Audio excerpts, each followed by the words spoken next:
Redox अभिक्रियाएं वाले पाठ की इस दूसरी वीडियो में आज हम कुछ परिभाषाएं समझेंगे।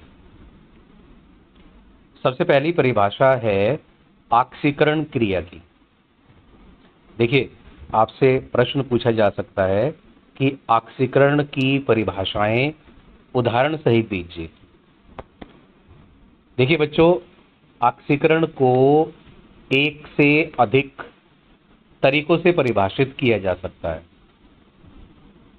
जैसे ऑक्सीजन का संयोग। यदि किसी अभिक्रिया में किसी पदार्थ के साथ ऑक्सीजन जुड़ जाती है तो आप कहेंगे कि उस पदार्थ का ऑक्सीकरण हो गया है। जैसे जब सल्फर ऑक्सीजन के साथ संयोग करती है और सल्फर डाइऑक्साइड गैस बनाती है तो सल्फर के साथ ऑक्सीजन जुड़ती है, इसलिए हम कहते हैं कि सल्फर का ऑक्सीकरण हुआ है। दूसरी परिभाषा, हाइड्रोजन के अतिरिक्त किसी अन्य अधातु का संयोग।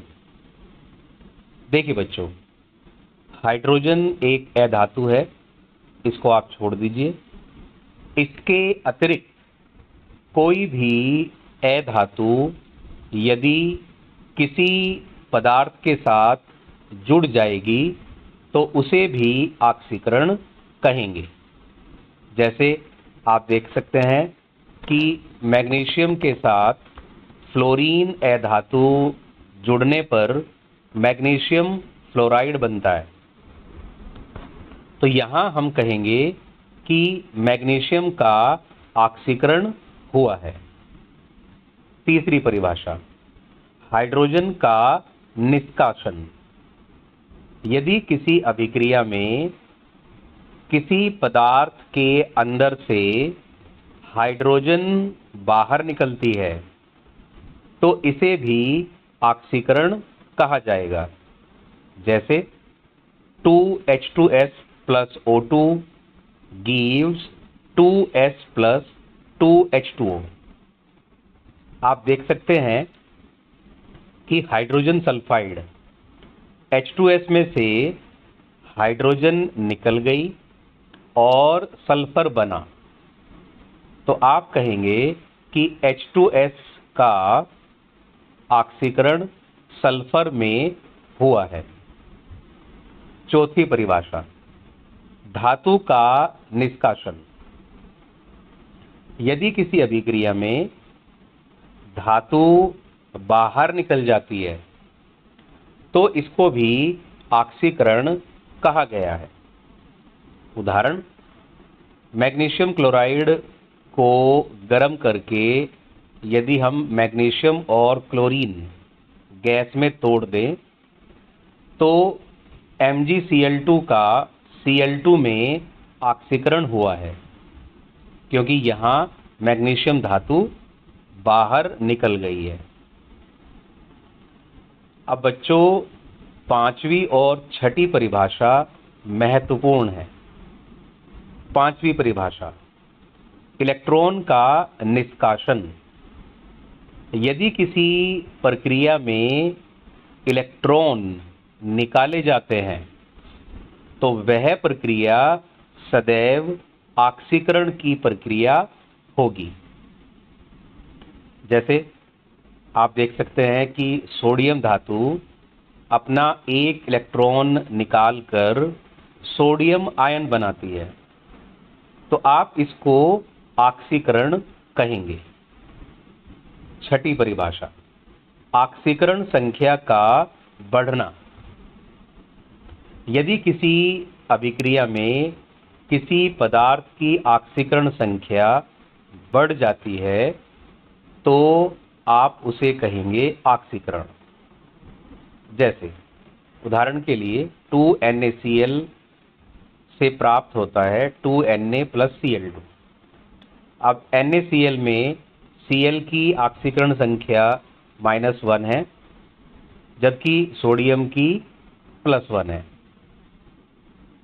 जब इससे Cl2 बनेगा तो क्योंकि Cl2 मुक्त अवस्था में है और नियम के अनुसार मुक्त अवस्था में ऑक्सीकरण संख्या 0 होती है, तो आप देख सकते हैं कि Cl की ऑक्सीकरण संख्या -1 से बढ़कर 0 हुई है।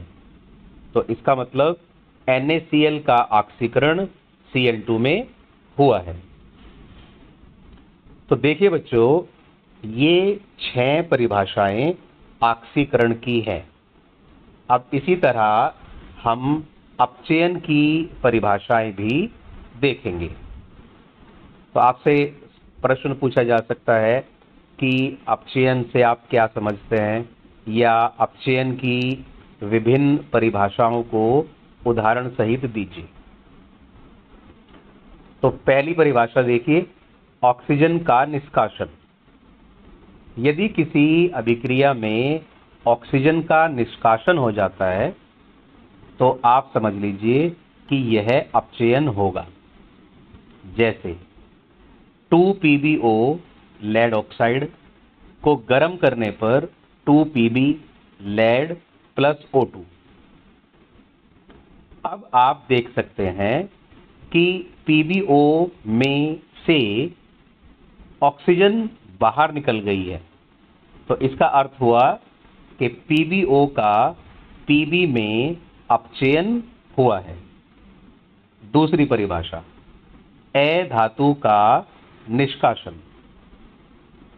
यदि किसी अभिक्रिया में अधातु का निष्कासन होता है तो आप इसे भी अपचयन कहेंगे। जैसे मैग्नीशियम सल्फाइड MgS को गर्म करने पर मैग्नीशियम धातु और सल्फर अधातु बनते हैं। तो क्योंकि सल्फर अधातु बाहर निकल गई है तो MgS का Mg में अपचयन हुआ है। तीसरी परिभाषा, हाइड्रोजन का संयोग। यदि किसी अभिक्रिया में हाइड्रोजन संयोग करती है किसी पदार्थ के साथ तो आप इसे अपचयन कहेंगे। जैसे 2H2 plus O2 gives 2H2O।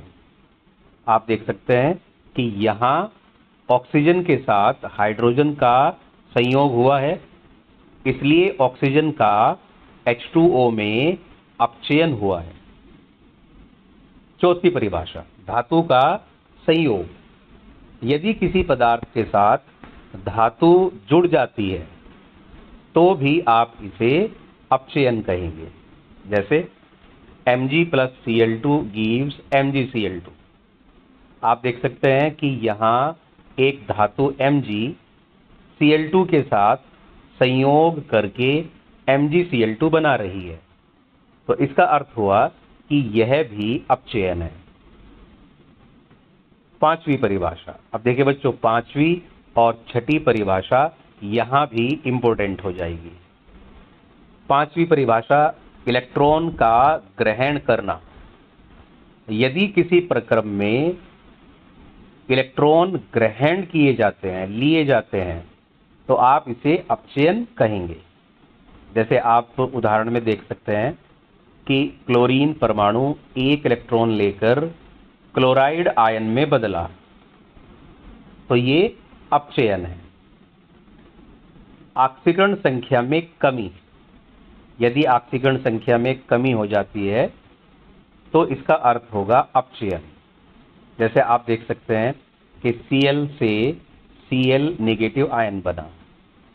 Cl क्योंकि मुक्त परमाणु है तो इसकी ऑक्सीकरण संख्या 0 होगी, और Cl नेगेटिव क्योंकि एक परमाणु रखने वाला आयन है तो इसके आवेश के बराबर यानी -1 इसकी ऑक्सीकरण संख्या होगी। तो आप देख रहे हैं कि 0 से ऑक्सीकरण संख्या घटकर -1 हो गई, तो इसका अर्थ हुआ ये अपचयन है। चलिए बच्चों, अब हम आगे की तरफ चलते हैं। आगे हमारे से पूछा जाएगा कि उपापचय या रेडॉक्स अभिक्रियाएं या अपचयोपचय अभिक्रियाएं क्या होती हैं? अब परिभाषा देखिए आप। वे रासायनिक अभिक्रियाएं जिनमें ऑक्सीकरण यानी उपचयन व अपचयन साथ साथ घटित होते हैं, यानी किसी अभिक्रिया में ऑक्सीकरण भी हो रहा है और उसी अभिक्रिया में अपचयन भी हो रहा है, तो आप कहेंगे कि ये एक रेडॉक्स अभिक्रिया है। देखिए बच्चों, यहाँ आप ध्यान रखिएगा कि दोनों ही प्रक्रियाएं होनी चाहिए, अपचयन भी होना चाहिए और उपचयन भी होना चाहिए।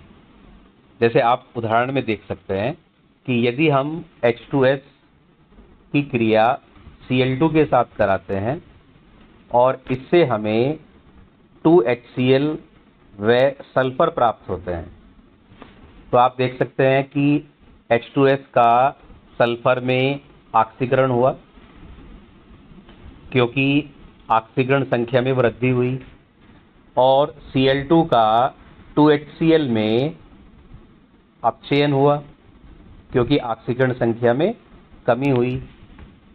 तो आप इस अभिक्रिया को एक रेडॉक्स अभिक्रिया कहेंगे। चलिए बच्चों, अगली जो हमारे पास टॉपिक है वो है कि उपापचय अभिक्रियाएं कितने प्रकार की होती हैं। जो रेडॉक्स अभिक्रियाएं हैं ये कितने प्रकार की होती है?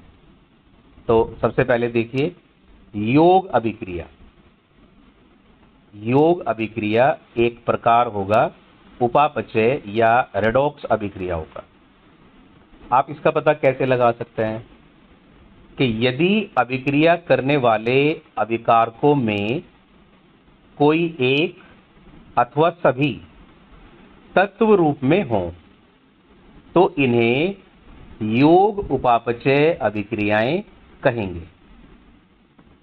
देखिए बच्चों, पहचान क्या है कि कोई एक या सभी अगर अपने तत्व रूप में है यानी मुक्त अवस्था में है तो आप इसको योग अभिक्रिया कहेंगे।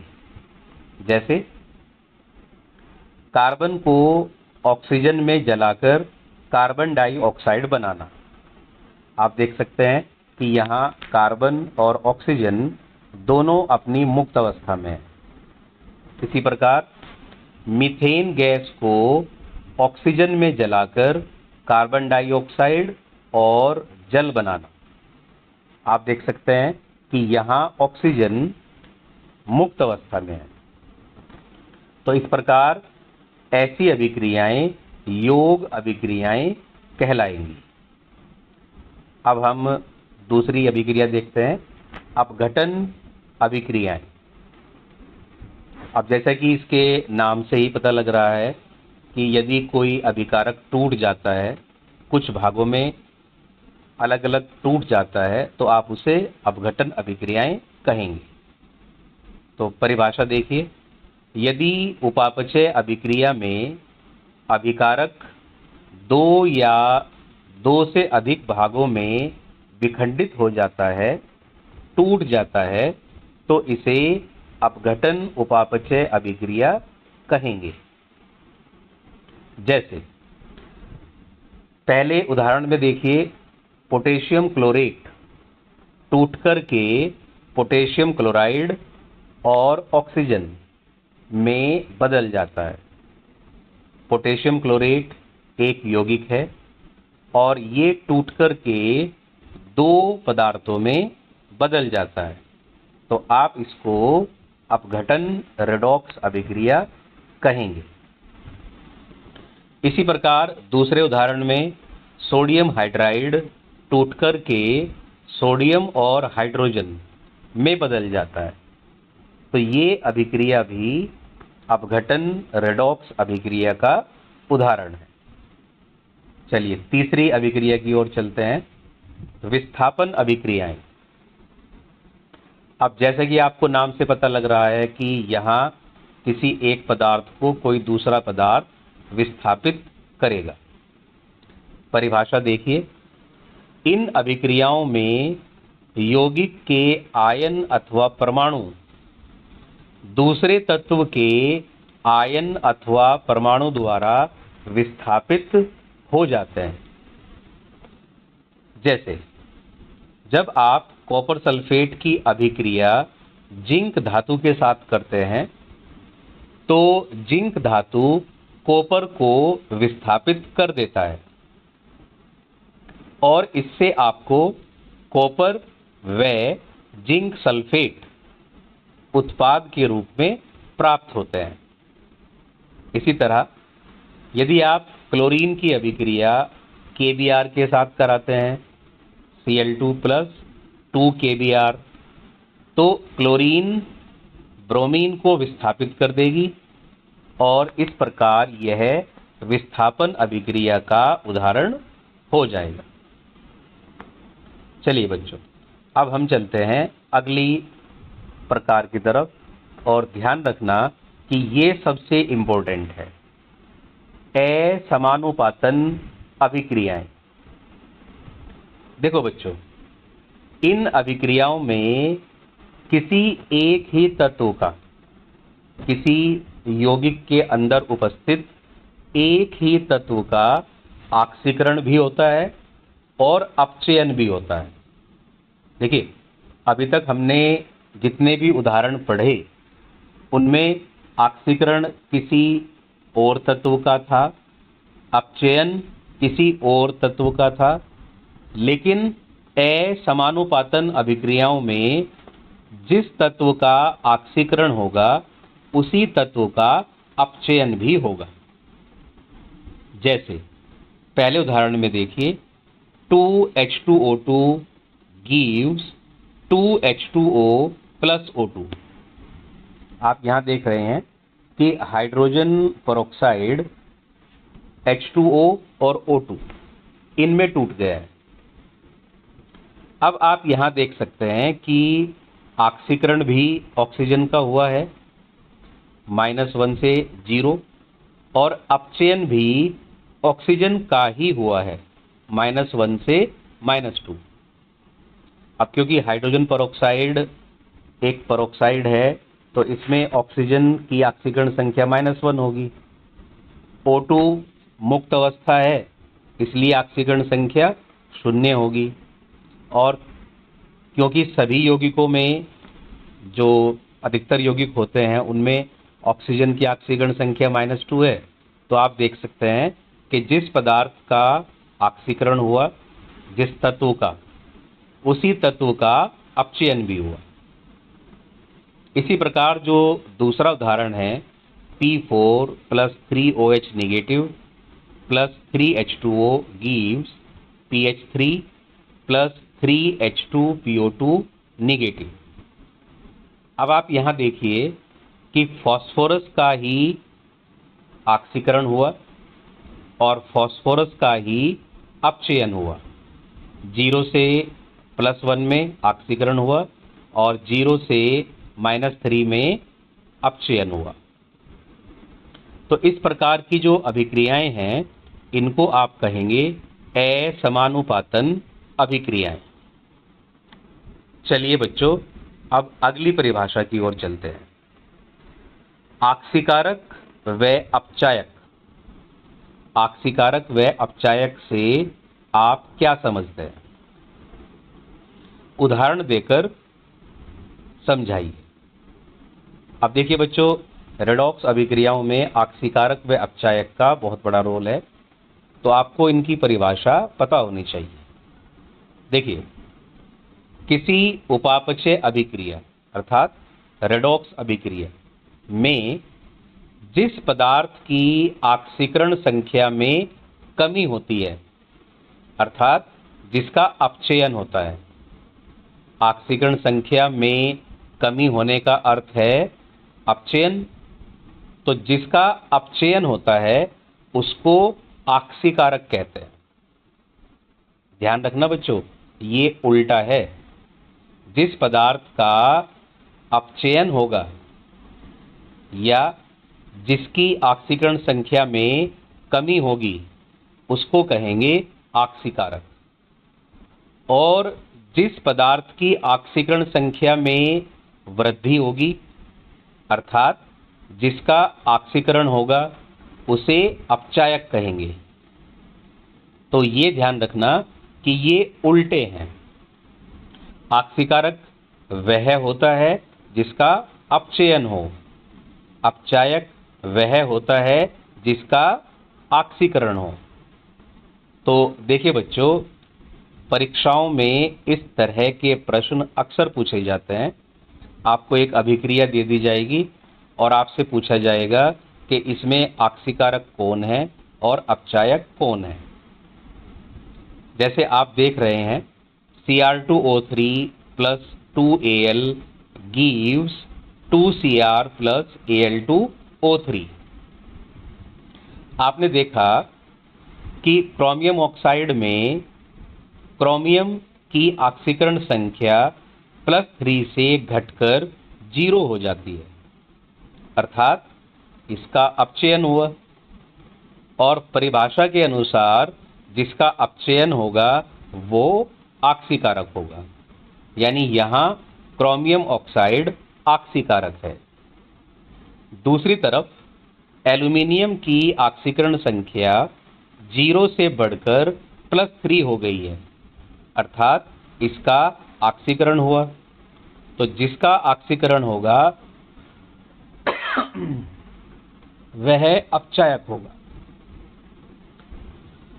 तो देखिए बच्चों, इस तरह से आज हमने कुछ परिभाषाएं पढ़ी। आप इन परिभाषाओं को अच्छी तरह से याद कर लेना। आगे की वीडियो में मैं आपको बताऊंगा कि किसी रेडॉक्स अभिक्रिया को संतुलित कैसे करते हैं।